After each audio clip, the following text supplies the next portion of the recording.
We're here in Coldwater at the historic Tibbits Opera House. And this beautiful building has been completely restored. It's 137 years old and just has gotten a lot of TLC from the community. We're going to want to take a closer look inside. We're here inside these doors now with the Executive Director, Christine Delaney, and the President of the Tibbits Board, Rick Merrill. And the first thing you see when you step in the lobby at Tibbits is this beautiful mural, something you wouldn't see anywhere else, and it sets the stage for storytelling. So you have a storybook feel done by a local artist. Christine, can you tell us more about Alfred Park, who did this great mural? Alfred Park had gone to work for Walt Disney and had worked for him for a number of years on a number of those classic films like Dumbo and Fantasia. And he retired to this community and he was commissioned to do this mural at the time that the community was trying to save the theater.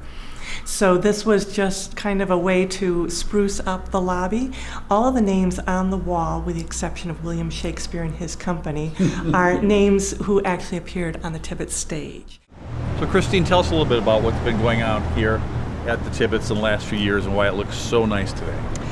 Well, in 2016, through the assistance of this community, we completed the restoration of the exterior. There's more to do on the inside, but this has been done by all the preservation standards. So on the face of the theater, if you look at it, so a few years ago we were able to remove that 1960s facade and start the process of restoring it. So fortunately those facades had protected a lot of the original brick. But if you look at this facade, there are 750 brand new brick on it. And so you've got to figure out which ones they are. But they had to match the brick, and what they found wasn't the right size, so they had to cut it down to size. All of the detail around the windows, the balcony, all of that is metalwork that had to be recreated just from the photos. There were no drawings, so they created the plans from the original photos and from the investigation they were able to do from where things had been tied into the original brick. We've seen how the outside is beautifully restored. The inside is still beautiful, but it needs a little bit more TLC. Christine, what's going on the inside? Well, this is the 1960s restoration or renovation, I guess, of the theater, the red wallpaper and the red chairs and the red carpeting and all that. So we do hope to fully restore this. There's some issues that we need to take care of that are... It looks beautiful now, but so why would you want to change it? The wallpaper is holding the plaster together. Oh, I see. Okay. And it wasn't the original wallpaper. Okay. Right. The chairs need to be replaced, Okay. and so we would like to get back to what the original look was rather than this 1960s Okay. version. So There's a certain amount of authenticity that will make it even more beautiful and truly preserve it for the next 100 years. on stage at the historic Tibbits, right where Mickey Rooney and John Philip Sousa and all these great people have performed, Jeff Daniels just recently. And the only way this works is to have a lot of talent, a lot of shows moving through here in a hurry on the summer. So this set was doing West Side Story a few days ago. Instantly it turned over, and now we're getting ready for the next show, a British farce. And so tell us about how the mechanics work with these professionals that come in here and how things work and make all the magic happen so quickly. Well, Tibbits produces the summer theater, so we hire the entire company. We hire all the actors, the designers, the tech people, everybody that it takes to put together a show. And we hire them from across the country, and we assemble the company. And we put up the main shows. We do 4 main shows, usually 2 or 3 of them are musicals. We put those up in about 11 to 14 days, depending on which musical it is. So they start rehearsal on a Sunday, and by the following week they are opening on a Thursday afternoon for a matinee. Show runs for 2 weeks, and then it closes Saturday night. That set comes down, and the next one starts building on the same night so that they can get ready for the next show to start rehearsal in the theater that night. At the same time, so the actors are rehearsing multiple shows and performing shows.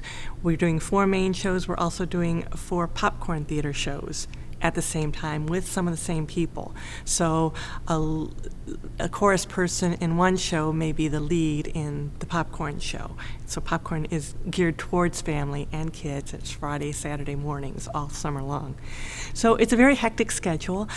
We do work our actors very hard, but they love it. I mean, they are doing it what they love, it's their career, and they're entrenched in something that's all they're doing is theater, morning, noon, and night. Now you have professionals come in, but you also have some people who are not working actors year-round. Some of them are educators, or they teach theater, they teach drama, and then you were mentioning that this is a way for them to come back and hone their craft in the summertime, stay fresh, stay engaged with audiences, and kind of inspire themselves to get ready for the school year coming Exactly. up. That's exactly what happens. And then we have people who have been actors for 30 years, and they still love coming in to do a summer stock season with us.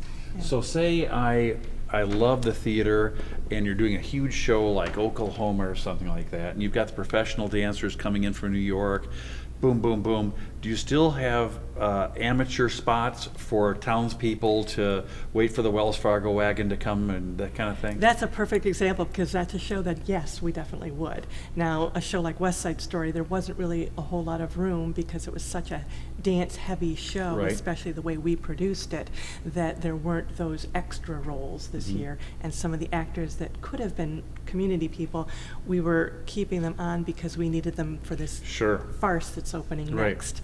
So it's a puzzle that has Right. to be put together. But yes, next season, what we're looking at, we'll probably have a lot of community involvement in it. Well, I think we're going to have to vacate the stage pretty quickly here because I hear doors opening, and I think they're going to start working on this stage in just a few minutes. But it's been great to be on stage here at the Tibbits and talk a little bit more about the people who work so hard right here to make it so special for us. Well, these old theaters are obviously kind of tight.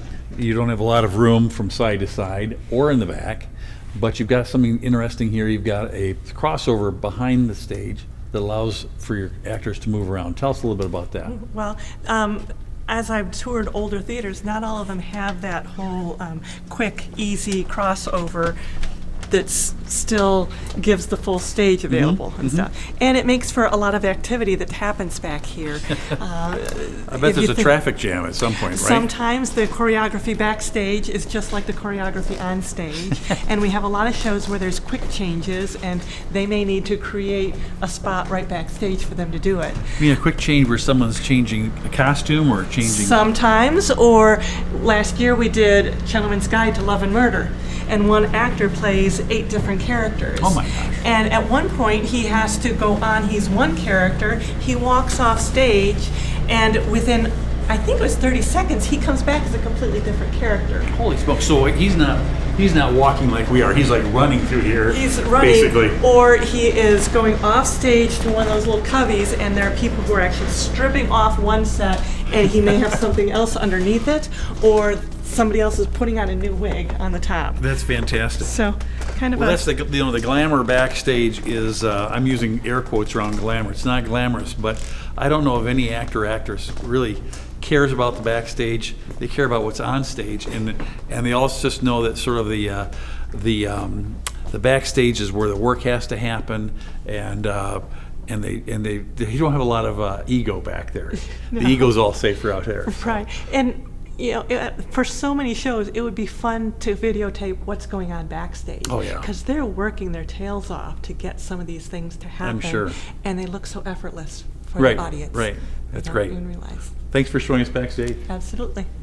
Rick, since you moved to Coldwater, Tibbits has been a big part of your life. Talk a little bit about what it's meant to you, and then what do you think Tibbits means to the community?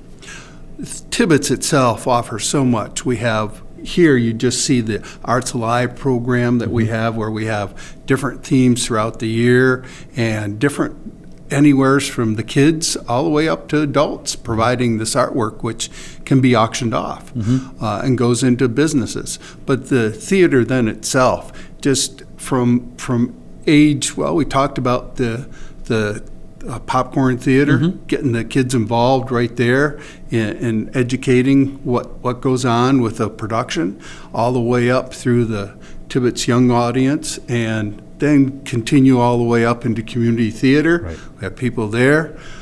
So I think from an overall perspective, the theater just offers a lot as far as cultural, education, and then of course getting involved in the theater and seeing Broadway shows off Broadway. Yeah.